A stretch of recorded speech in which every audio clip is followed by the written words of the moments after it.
Students कल हमने set के 4 टाइप कर लिए थे। आज हम 5th टाइप करेंगे, वो क्या है? Equal sets. इक्वल सेट नाम से ही आ रहा है ना, इक्वल मतलब जिनमें इक्वालिटी हो। देखो 2 sets A and B, 2 set ले लिए ए और B, is said to be equal. उसे इक्वल कब कहेंगे? If every element of A is an element of B, A का हर एलिमेंट बी में हो, and every element of B, और बी का हर एलिमेंट ए में हो। ठीक है, इसे हम क्या कह सकते हैं? देखो, if for each X belongs to A, अगर हमें कह ही दिया कि सेट्स इक्वल है तो जो जो एक्स ए में है, डेट इम्प्लाइज वो सारे एक्स बी में जाएंगे। हमने बिलोंग्स टू का साइन पढ़ लिया था हमारी सेकेंड वीडियो में। ओके, और हम बी के लिए क्या कह सकते हैं?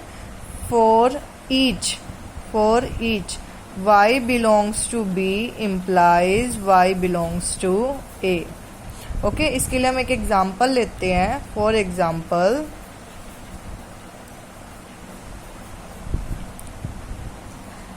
क्या ले रहे हैं हम? देखो, एक सेट है हमारे पास 3 7 9, okay, is equal to 7 9 and 3। देखो 3 है ए में और 3 है बी में, 7 है ए में, 7 है बी में, 9 है ए में, यस 9 भी बी में है। इट मीन्स जो जो एलिमेंट ए में है वो सारे बी में है, तो ए क्या हो गया? बी के इक्वल। ओके, हमारा नेक्स्ट सेट है multiple sets. Okay, multiple set में क्या कहेंगे? A multiple set is an unordered collection. ये क्या है?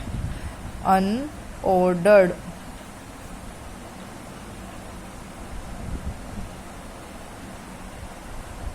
collection, unordered collection of elements.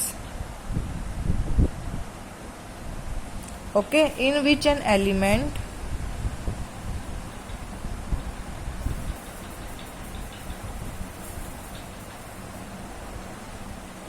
may occur as member more than once. May occur as member more than once।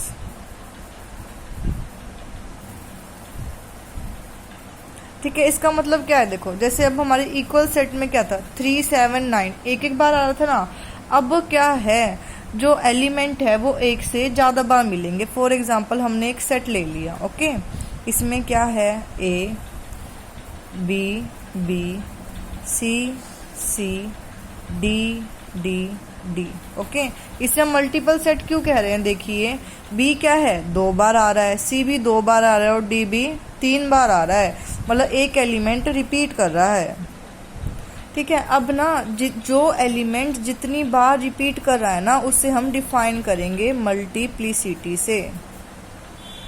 Multiplicity क्या होती है? The multiplicity of an element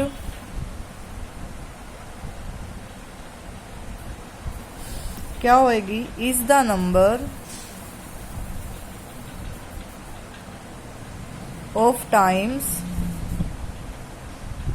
the element क्या हो रहा है? occur in the set। Set में वो कितनी बार आ रहा है? अब आप A element multiplicity of A in set A, set A में ए कितनी बार आ रहा है? 1 बार। Similarly multiplicity of B in set A, कितनी बार आ रहा है बी? 2 बार। Multiplicity of C in set A, कितनी बार आ रहा है? 2 बार।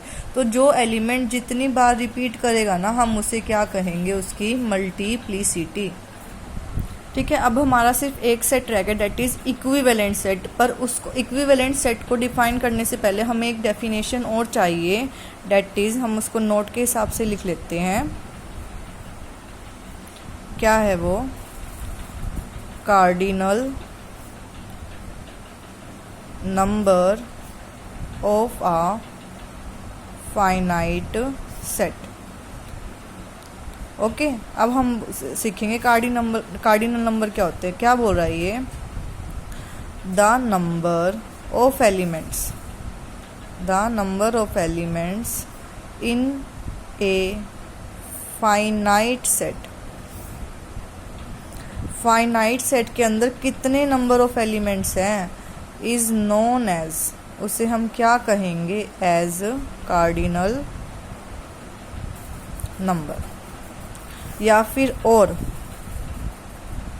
Order of a finite set. Okay, और हम इसे डिनोट कैसे करते हैं, डिनोटेड बाय Na। ठीक है, इसका एग्जाम्पल है हमारे पास कि ए कोई सेट है जिसके अंदर 1 2 3 4 5 एलिमेंट्स हैं। ओके, तो कार्डिनलिटी ऑफ ए कितनी है, कितने एलिमेंट है, 1 2 3 4 5। Cardinality of A is 5। तो बस नंबर काउंट करने हैं, एलिमेंट कितने हैं उसमें। ओके, अब इसी से रिलेटेड हमारा आएगा इक्विवेलेंट सेट।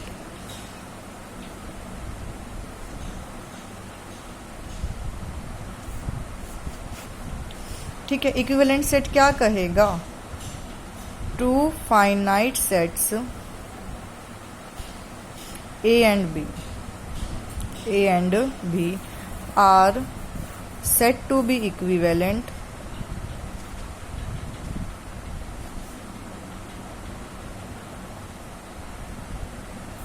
इक्विवेलेंट कब, if number of elements in A is equal to number of elements in B। That is, हम इसे कैसे लिख सकते हैं, इट मीन्स NA इक्वल है NB के। ठीक है, कार्डिनलिटी ऑफ ए इक्वल है कार्डिनलिटी बी के। तो दोनों सेट कैसे हुए, A is equivalent to B, equivalent का साइन है हमारा। ओके, अब इसका हम एक एग्जाम्पल लेते हैं। एग्जाम्पल ये क्या कह रहा है, हमारे पास A कोई सेट है जिसके अंदर 1 2 3 4 5 है। इसकी कार्डिनलिटी कितनी है, 5। B कोई सेट है, इसके अंदर क्या पड़े हैं, A B C D E। Count करते हैं 1 2 3 4 5। तो NB कितना आ गया, 5। NA equals to NB। तो हम क्या कह सकते हैं, A is equivalent to B। That is, thank you.